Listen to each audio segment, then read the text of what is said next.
Bismillahir Rahmanir Rahim. It was the second year after Rasulullah sallallahu alaihi wasallam had migrated to Medina, and Medina was abuzz. The Sahaabah Radhiallaahu Anhu were making preparations to go out and raid a caravan. That is what the original intent was. But that raid turned out to be the greatest battle in the history of the world, the Great Battle of Badr. It was in the midst of all this that a young boy who was about 11 years old at the time presented himself to Rasulullah sallallahu alaihi wasallam, carrying a sword that was just about as tall as he was, asking for permission to join Rasulullah sallallahu alaihi wasallam in this upcoming battle. That boy was Hadhrat Zayd Ibn Thaabit Radhiallaahu Anhu. Rasulullah sallallahu alaihi wasallam was pleased with him for his bravery and desire to take part in the battle, but because he was so young, Rasulullah sallallahu alaihi wasallam sent him back.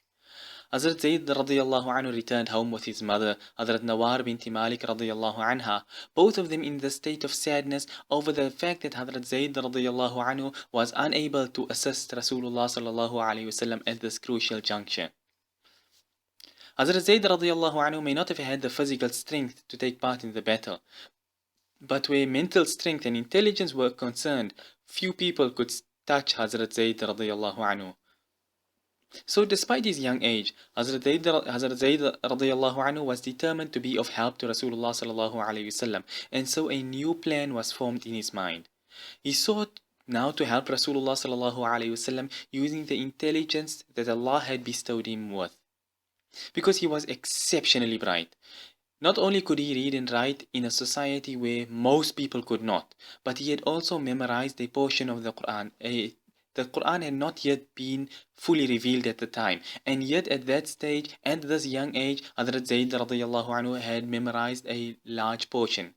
So he had told his mother about this desire, and his mother was extremely pleased. She told the tribesmen, and those tribesmen brought Hadhrat Zayd Radhiallaahu Anhu to Rasulullah sallallahu alaihi wasallam, explaining his intent of wanting to help Rasulullah sallallahu alaihi wasallam in this manner, since he can't physically take part in the battle.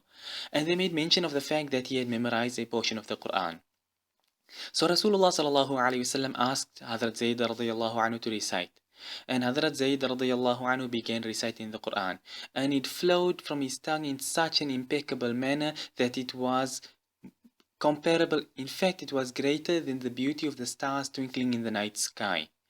And Rasulullah sallallahu alaihi wasallam became incredibly pleased with him, because Rasulullah sallallahu alaihi wasallam could tell from the way that he recited that he was fully aware of what he was reciting, including what the verses meant. And so Rasulullah sallallahu alaihi wasallam took in Hadhrat Zayd radhiallahu anhu, and he became the youngest scribe ever of the Quran. So whenever an ayah used to be revealed of the Quran, Rasulullah sallallahu alaihi wasallam would call Hadhrat Zayd radhiallahu anhu, recite the verse to him, and tell him to write it down. In this manner, Hadhrat Zayd radhiallahu anhu memorized the entire Quran, hearing most of it directly from the mouth of Rasulullah sallallahu alaihi wasallam in the most perfect manner. Hadhrat Zayd radhiallahu anhu had another speciality. He had a gift with languages through the directive and dua of Rasulullah sallallahu alaihi wasallam. In Medina, there lived many Jews, and Rasulullah sallallahu alaihi wasallam began to correspond with them and the other Jews as well. But Hebrew was not a language that Rasulullah sallallahu alaihi wasallam knew. So Rasulullah sallallahu alaihi wasallam called Hadhrat Zayd radhiallahu anhu and told him, learn Hebrew, because I cannot trust the Jews. In other words, Rasulullah sallallahu alaihi wasallam could not entrust the deen to a Jew and trust that he would write the proper message or that he would translate the letters honestly that were being sent to Rasulullah sallallahu alaihi wasallam. So Hadhrat Zayd radhiallahu anhu set out to learn Hebrew, and within 15 short days, Hadhrat Zayd radhiallahu anhu had mastered the Hebrew language, and with immediate effect, he began writing letters to the Jews as well as translating their letters for Rasulullah sallallahu alaihi wasallam. At a later stage, Rasulullah sallallahu alaihi wasallam received a letter in the Syriac language, which is a form of Aramaic. So Rasulullah sallallahu alaihi wasallam asked Hadhrat Zayd radhiallahu anhu if he knows the language, but he said he didn't. So Rasulullah sallallahu alaihi wasallam told him, then learn the language. So Hadhrat Zayd radhiallahu anhu began learning Syriac, and in 17 days he was fluent in the language, reading, writing, speaking, the works. So he was able to read the letters for Rasulullah sallallahu alaihi wasallam as well as write replies to those Christians in their language. Amongst the praise that Rasulullah sallallahu alayhi wasallam said regarding Hadhrat Zayd Radhiallaahu Anhu is وَأَفْرَضُهُمْ Zayd Ibn Thaabit, that the most knowledgeable of the Sahaabah Radhiallaahu Anhum on the topic of inheritance is Hadhrat Zayd Ibn Thaabit Radhiallaahu Anhu. Now, inheritance is actually considered to be a field of its own in the Sharia, even though generally people tend to lump it under the broader heading of fiqh, but it's actually freestanding. That's how big it is. Hazrat Zayd Radhiallaahu Anhu was also one of the fuqaha of the Sahaba Radhiallaahu Anhum, and he was like the hafiz of the Quran amongst the Sahaba Radhiallaahu Anhum, because he was the one who had written down the verses and he was the one who had memorized it too.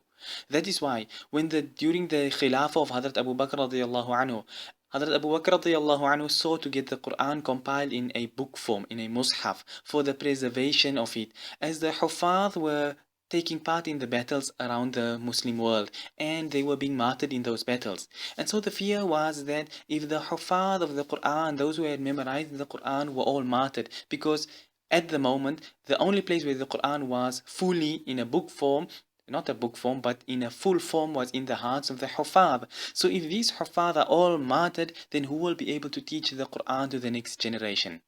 And so amongst that galaxy of shining stars of the Sahaba Radhiallaahu Anhum, the Sahabi that was chosen to undertake this most important task was none other than Hadhrat Zayd Ibn Thaabit Radhiallaahu Anhu. So the very first compilation of the Mus'haf was done by Hadhrat Zayd Radhiallaahu Anhu, that today each and every single one of us can sit with a Mus'haf in our possession through the efforts of Hadhrat Zayd Ibn Thaabit Radhiallaahu Anhu. وآخر دعوانا أن الحمد لله رب العالمين.